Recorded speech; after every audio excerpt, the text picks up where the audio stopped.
Good morning. Thank you for being here today. And I want to ask you some questions about Tripp-Delmont Corporation. Sounds good. Thank you for having me. So, what is corporation? So the Tripp-Delmont Company was founded back in 1966, and its primary objective is to assist in business growth in the Tripp community and in the Tripp area. And so that has had many iterations over the years and has been active and inactive over time. We've been very active for about the last 10 years and what I would call super active in the last 5 years. And that comes in many different forms. Currently, some of that is focused on building housing to provide places for people to live, so that if you're going to have jobs, you have to have housing and places for folks to live. We also work with business recruitment and retention. That's the harder part. Bringing new businesses to town is not as easy as it sounds, but we also work to keep the businesses strong that we currently have. And then the other thing that we work with is entrepreneurs. And so if there are folks that are interested in starting businesses, we have tools and trainings available to help and assist them in doing those things, in starting up businesses. Okay.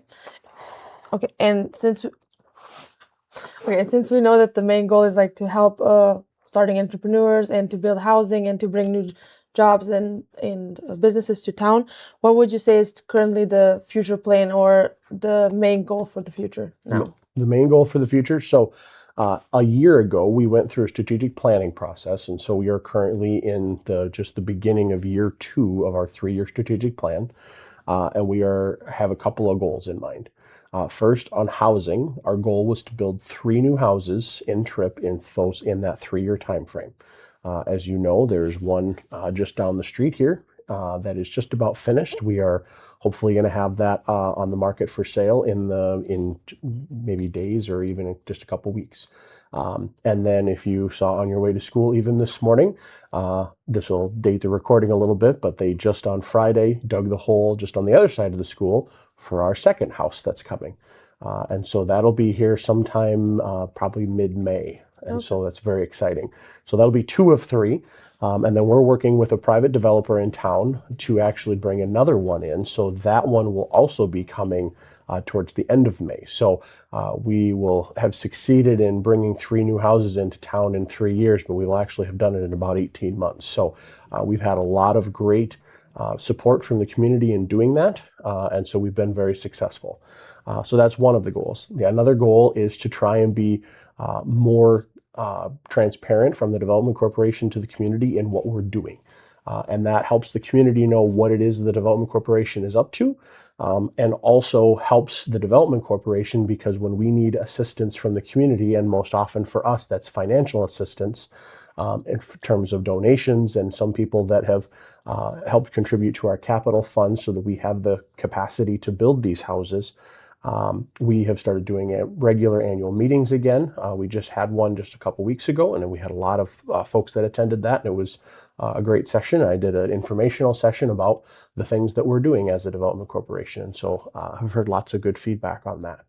And then one of the other things that was in our strategic plan was really trying to work with those entrepreneurs that are in the area. There are entrepreneurs everywhere, people that have ideas that want to start businesses, but they're not sure what the next step is to take. And certainly the Development Corporation can take on the role. We have a building on Main Street that we currently own, that if we had an entrepreneur that wanted to start a business, we could help them out by trying to get them into a space on Main Street very affordably so that they could try and get something started up. But beyond that, one of the things that we've worked very hard on over the last several months is trying to put together a system of trainings in the background to be able to help them learn and grow and understand what it is, all the intricacies, the ins and outs of running a business. So what kind of taxes do you have to have? What marketing should you be doing? What's a business plan? And if you're going to go get financing from a bank or from the small business center, what does that plan have to have in it? Those types of questions. And so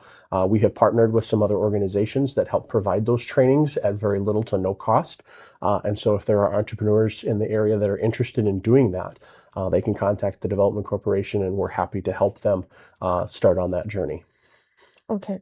So you said a lot of important things, but I want to also ask, like, how does the community take part in it? How can the community help even more? Sure. So the community can help in a number of different ways. First of all, just what I was just talking about with entrepreneurs. If there are folks out there that know someone that's starting a little business in their home, or they really want to, and they just quite haven't pulled the trigger because they're not really sure. Sometimes the process of starting a business is discovering and figuring out that it's not a viable business. And that quite often is the case. But I really truthfully believe, as an entrepreneur myself, you have to go through the steps. And so what I would say is, if there's community members out there that know people like that, they should encourage them to come to the Development Corporation and get some help from us. We can help set them up with these trainings that are just absolutely excellent. I've been through some of the sessions myself. I cannot speak more highly of them. It really walks you through. It's a crash course on, if you wanted to start a business today and all you have is this idea, I want to do this. That's all you have to have. The trainings will help run you through all of the things that it takes to be a legitimate business, so that you could be successful if the business is going to survive. So that's one thing. Another thing that the community can help with, as has already happened and will continue to happen, because we are an older community and we have a lot of older housing stock in town. One of the things that we struggle with is there are houses being torn down all the time because they have just outlived their useful life, and that's just the reality. But if you're going to have folks living in Tripp and working in Tripp, or even living in Tripp and working in the surrounding area, you have to have some place for them to live. And if you have paid attention to the housing market in Tripp over the last couple years, there's not a lot of houses that come up for sale. And when they do come up for sale, which does happen, they're typically not on the market for very long because there's lots of people looking to move to Tripp. Both people from far and abroad who maybe have no connections to here. Maybe it's folks like high school students like yourself who someday maybe graduate and then decide, this was a really great place to be. I want to come back here. And then certainly there's lots of folks that I would categorize as people that like I graduated with a number of years ago, and they've gone off and lived in other places. And now they really want to return home because they want that small town atmosphere, a small school district that provides a lot better educational opportunities for students than a great big Sioux Falls type school would. I think it's not even comparable. And so there's lots of people out there looking for that. But if there's no homes for them to buy, then they can't pursue that dream. And for a lot of people, they don't want to go through the process of building their own home. They just want to be able to come to the community and say, oh, look, that house is for sale. I want to buy that house. And that's what they want to do. So the Development Corporation has been working on that, but it takes a lot of funds to do that. Pretty much any given home that we're going to build, even if we're able to secure financing from other places, the Development Corporation itself needs to have hundreds of thousands of dollars worth of capital to be able to make these projects work. And frankly, that's just doing them one at a time. A lot of very successful communities are building 2 or 3 houses at a time. And so you can imagine it takes even more capital. And so if there are folks out there that have capital that they're willing to work with the Development Corporation and let us use some of that capital to be able to better the community, those are other things that the community can help us out with. And then always just participating in our fundraisers and things, because we have ongoing operational costs. It costs something to run a development corporation, and like any business, we got to keep the lights on. But we are very unique in that we don't have a stable revenue stream. We don't get paid necessarily for the work that we do by any given entity. There's no taxes that benefit the development corporation. Frankly, most of the work that we do benefits the community, and in terms of financially, it benefits the city and the county because they're the beneficiaries of those tax revenues. So we're always looking for support in those ways. Thank you very much. That answered a lot of my questions, like with the financial struggles. But besides that, the community could help with the financial, like donate and everything. Do you think there are other financial problems the development corporation is facing due to being a non-profit? So due to being a nonprofit, for us, that is a struggle, yes. And when it comes down to is we have about, and I'll just say what off of our current budget, we have about $20,000 a year in ongoing operational costs that are above and beyond building houses or doing any of these other things. We work with a number of different organizations, and so we have dues and membership fees to some of those organizations. And those organizations help supply us with the information and the technical skill that's necessary to be able to do these things.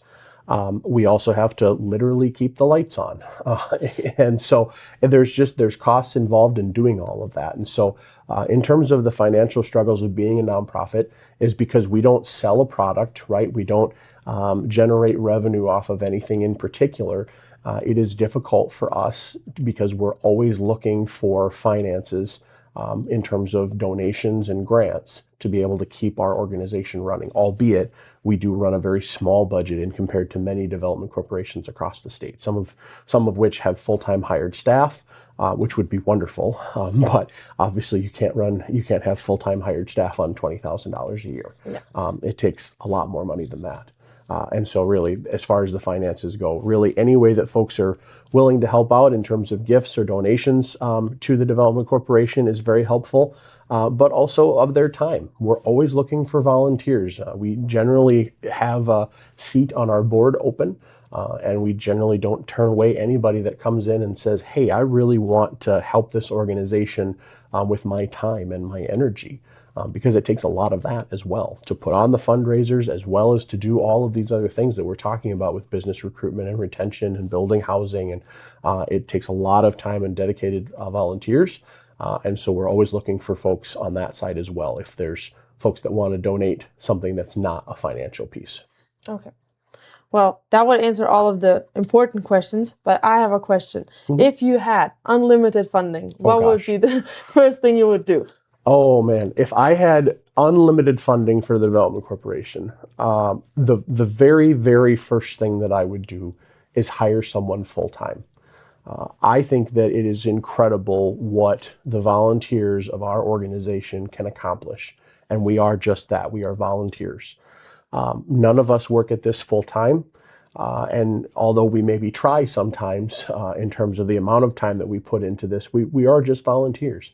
And so if we had true professional staff that were working on this and focusing their time on it all day long, every day, I think we could be even further than where we are now.